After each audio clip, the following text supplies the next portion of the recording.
Let me be brutally honest. If you're waiting for the healthcare system to fix itself or for a pain psychologist to magically appear in your clinic and save your patients, you're probably going to be waiting forever. We are drowning in need, and most people in pain will never get what they truly need unless we step up locally, urgently, and with purpose. This is the Modern Pain Podcast with Mark Kargela. This episode is a roadmap. 5 things you need to do, not someday, but now, to transform how pain is cared for in your community. Step 1, step up, recognize the need and take action. I don't think this goes with surprise, but there's a massive unmet need for quality pain care.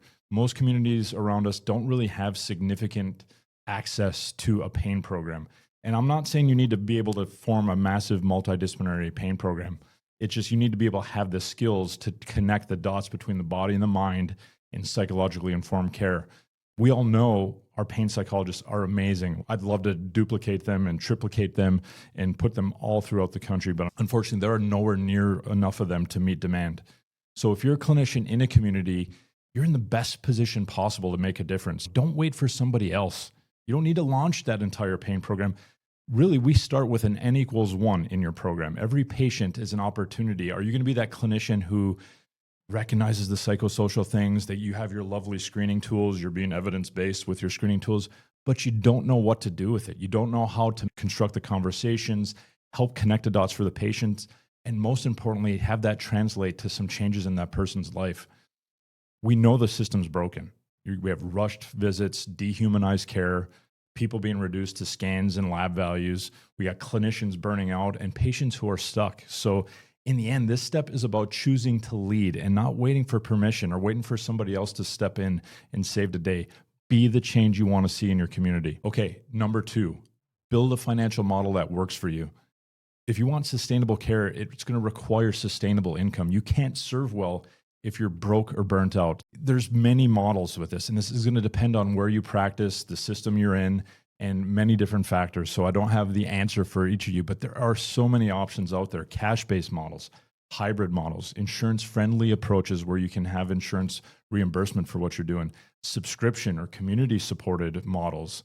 What matters is your alignment. Does the model serve you and your mission of what you're trying to accomplish? We're looking at models where we can have some premium services in a clinic that can support some of the folks that don't have the ability to pay for services. So maybe you use a Robinhood type model where the folks that are able to pay for more premium services that you offer can then support the ability to provide low-cost services, maybe even pro bono services for folks in your community. Now, obviously, it'd be nice if we could produce pro bono services and sustain it, but oftentimes, unless you have significant grant funding or community funding, it's going to be hard for that to fly. So you need to find some ways to make your model work for you. So you need to learn how to price, communicate the price, and deliver value in a way that supports your lifestyle and impact, right?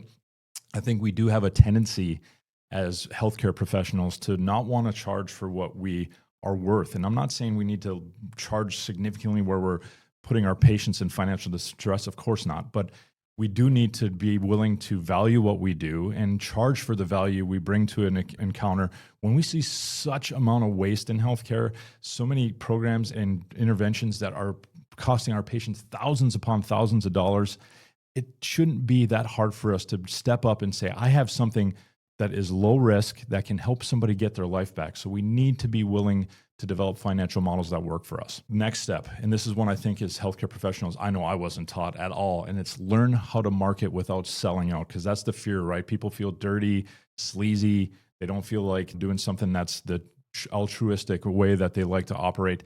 To me, if you're not marketing your program, you're doing your community a disservice. And I'm not saying, again, a full pain program. You're not marketing your services of the ability to help somebody reclaim their life, then you're being selfish. You're being somebody who is not communicating your ability to help somebody. To me, that's what marketing is: positioning what you're doing, letting people know about what you do, how you do it, and if you're a good fit for them. You have a lot of stories in your clinic as you're starting to get some of these folks navigating pain stories more efficiently, changing their lives. Those are your best marketing, right? So you could use different strategies in your marketing where you can engage a community. I know some clinicians are doing Facebook groups and different groups or community groups where they're having patients in pain gather together, share stories, social learn and peer learn with each other so they're able to teach and move each other forward.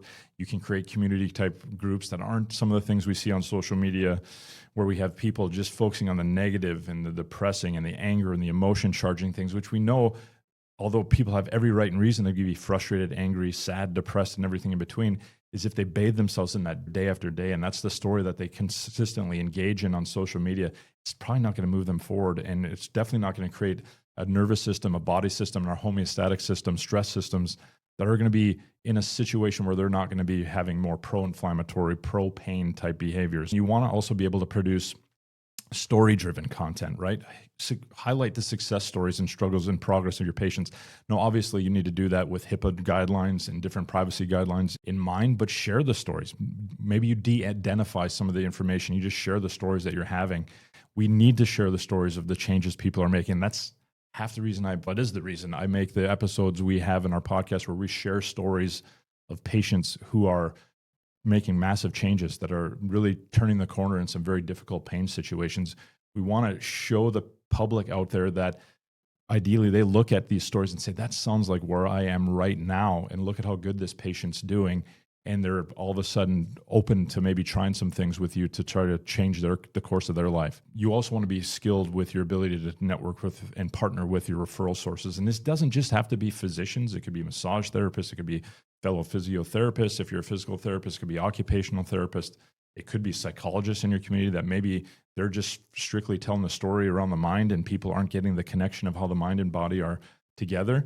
But you need to have clear messaging as you're starting to reach out to patients or referral sources that shows how you help people reclaim their life. And most importantly, help the clinicians out there to have somebody who can be a resource for some of the frustrating cases that they don't feel like they're able to help. They feel like the patients are coming back over and over again without significant changes in their life. They might have some temporary changes in their symptoms. And of course, these folks want to help patients, and patients are frustrated, clinicians are frustrated. You can be that person to help somebody navigate that frustration. And recognize too, marketing is a skill. And like any other clinical skill, it got to be learned. You got to get reps into it too. You got to get comfortable maybe getting on social media, which I'm not a huge fan of social media, believe it or not, even though I pepper it with my face and my videos and things like that. But in order to have people in your program, they need to know you exist. They need to know that you're somebody out there that might be somebody who has a solution for them. So you need to gain skills in social media. Doesn't mean you have to be on video. Some people are more written word content. That stuff can still get views and get people to engage with it and start getting yourself seen as a authority or somebody they can trust in navigating their pain situations. So find a mode of social media or marketing that works for you. Some people are more in-person marketers. They want to go to your local chamber of commerce. They want to go to local community groups, and that's great too. I think the more you can do, the more touch points you have with people in your community, be it patient, be it clinician, the more chance you're going to be able to spread your message. So you need to develop skills and strategies to do that. Number 4, get around people who are doing the work, right? CEU weekend courses don't launch meaningful programs. They don't change your practice significantly. I'm just saying from my experience, maybe you've had an experience where 2 days on a weekend made a massive shift in how you practice and you feel like you don't need any ongoing feedback. That's great if that's for you. But for me, I needed much more than 2 days. I needed some ongoing support. I needed accountability and a community. And that's what the communities do, right? There's a like-minded group of people who are trying to do the same thing you're trying to do, and they're supporting you. And when you're having difficulties taking that 2-day weekend stuff and applying it, you're not just left on your own, where the last slide on Sunday is over and now I'm left to be on my own and figure it out. This is where community-based learning to me really shines. It helps you be around people that can help you navigate the mistakes you're making, navigate the struggles, because they're probably making the same ones too. And when you have mentors and coaches in communities who've probably made the same mistakes that folks are trying to avoid making, it can help you shortcut your growth and really get yourself moving further along much faster. So it's going to avoid this of isolation. You're going to learn faster. You're going to get real-time feedback. How awesome is that when you can be working with a patient and then jump on an app and put in some of the details of the case and get feedback within hours of maybe a different way to approach it, a different way to construct a conversation, a different way to maybe help that patient connect the dots with the experience that you're sharing and their pain experience. You can borrow the belief and confidence from peers. I think a lot of times too, we feel like we have to be this all-confident expert in the treatment room. I don't think if you talk to anybody who's done this, that they're going to tell you that it always feels confident. They always feel like it's successful, that every interaction goes perfectly. I think understanding that it's okay to not feel confident. It's okay to not feel like you have it all figured out. And it's okay to feel like you're navigating into a difficult conversation that's full of uncertainty and difficulty. So it's being able to implement and navigate into those difficult situations, into those uncertain situations, and not just focus on expertise, knowledge of, I know this randomized controlled trial says this, and here's what my clinical practice guideline says. Those are all great. Nothing wrong with those. But if you can't translate it to a meaningful engagement with the person in front of you, it doesn't mean that much. So I would just say be mindful of how am I implementing this? Not just learning. Am I just reading research articles, going to some courses here and there on the weekends, but nobody's helping me navigate it within my practice? To me, education needs to evolve. The 2-day weekend course, I'm not saying it's completely useless, but I think if you really want to get good at this type of stuff, you need guidance, you need coaching, you need supervision, you need mentorship, and it must be collaborative and continuous, not something that's just a 2-day weekend thing. I feel cohort-based learning, where you're learning with a group of people in the same situation, is the way of the future for sure.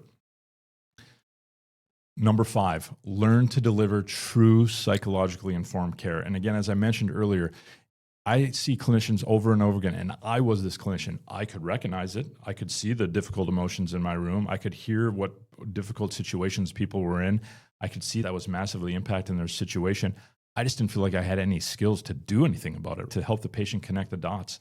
And we still work in a healthcare system where somebody's going to talk about your mind, somebody's going to talk about your body, and nobody connects the dots for people of like their mind and the world it's inhabiting, and all the difficulties and challenging things our patients in pain are going through are significantly impacting the stress systems, which in turn impacts your immune system, your gut health, all these different things, sleep, stress, social engagement, all the things that we know, lifestyle medicine and other things that are very impactful of somebody's pain experience.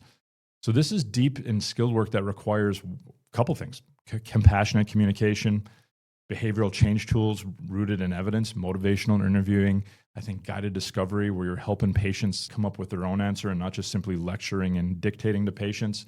You're going to have a flexible person-centered mindset, which those type of communication strategies allows you to be flexible to follow the patient and not just dictate and be an expert. Patients have been through enough where they're getting lectured to, told what to do with little input. When you learn motivational interviewing and guided discovery approaches, you construct a shared expertise in your treatment room where a patient sees you as an equal and somebody who's on their team, not some dictator who doesn't listen, that doesn't understand their context, that doesn't understand all the horrible, difficult things that they've been through. So such a huge skill.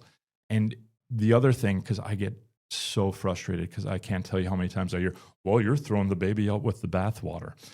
I get the concern because it's a fair concern, right? That you're all of a sudden just talking to people. And that if people follow me around, I'm just apparently sitting on a couch, just exchanging stories about people's mental health. Now, that stuff is all integrated within some very traditional bottom-up things. And you still need to be skilled bottom-up. I do hear stories of clinicians who are strictly going to the mind body, to the mental health components, and avoiding, like, hey, you still got to move. Some of these tissues still are nociceptively driving the problem, and they might need some specific loading strategies or movement strategies to help them re-engage and desensitize. Of course, it doesn't probably need to be the ridiculously overcomplicated Jedi-level stuff that manual therapy training had gotten into, and thankfully, for the most part, I see manual therapy moving away from that. But it's a skill set. You need to be able to understand with each patient encounter, how much bottom-up versus top-down mix do I need to have with somebody?